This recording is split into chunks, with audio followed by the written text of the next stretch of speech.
In the quiet hush of ancient times, long before the world knew maps or borders, two vast continents floated like forgotten dreams in the endless blue ocean. North America and South America, they were called later, but back then, they were simply home to the whispers of wind through tall grasses and the gentle flow of rivers carving their paths.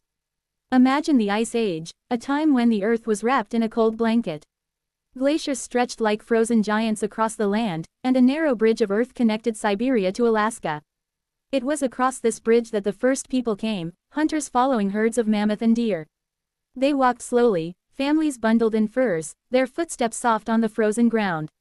Pause for a moment, feel the chill in the air, the crunch of snow underfoot. These early wanderers spread across the lands, from the icy north to the warm southern plains. They built communities, learned the rhythms of the seasons, and honored the spirits of nature. In the south, great civilizations rose like jewels in the sun. The Aztecs in Mexico, with their towering pyramids and bustling markets, where traders exchanged feathers, jade, and cocoa. Further south, the Incas wove roads through the Andes Mountains, their stone cities gleaming under clear skies. Life was a balance, hunting, farming, storytelling around fires at night. But as centuries passed, a shadow loomed on the horizon, unseen yet approaching. Now, picture a relatable struggle, one that echoes in hearts even today. The clash of worlds, the fear of the unknown invading the familiar. In 1492, sails appeared on the eastern seas. Christopher Columbus, an Italian explorer sailing for Spain, landed on islands he thought were part of Asia. He met the Arawak people, kind and welcoming, with golden ornaments and tales of their islands. But greed stirred in the hearts of the newcomers. Columbus saw opportunity, not friendship. He claimed lands for his kings, and soon, the gentle beaches turned to scenes of sorrow. The Arawaks were forced to mine for gold, their villages disrupted, their people falling to disease and harsh treatment. Pause, think of the pain, the confusion of a people whose world was upended overnight. This problem spread like ripples in a pond. More Europeans came, Spaniards like Hernán Cortés, who marched into Aztec lands with horses and guns, things the natives had never seen.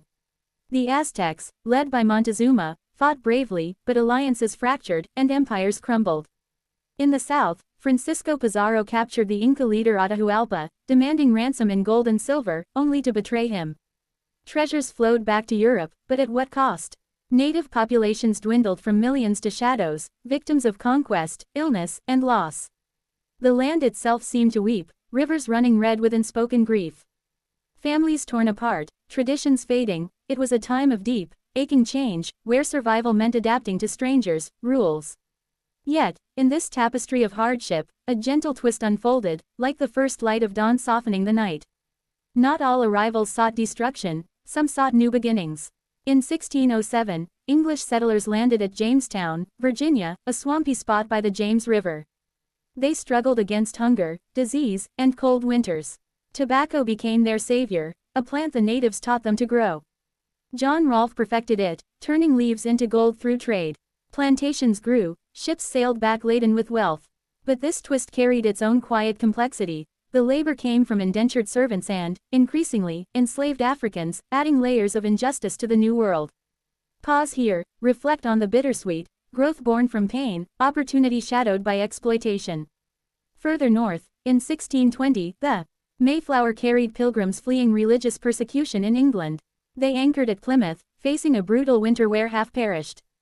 But kindness emerged from unexpected places. Native Americans like Squanto, who had learned English from earlier captives, taught them to plant corn, fish, and survive.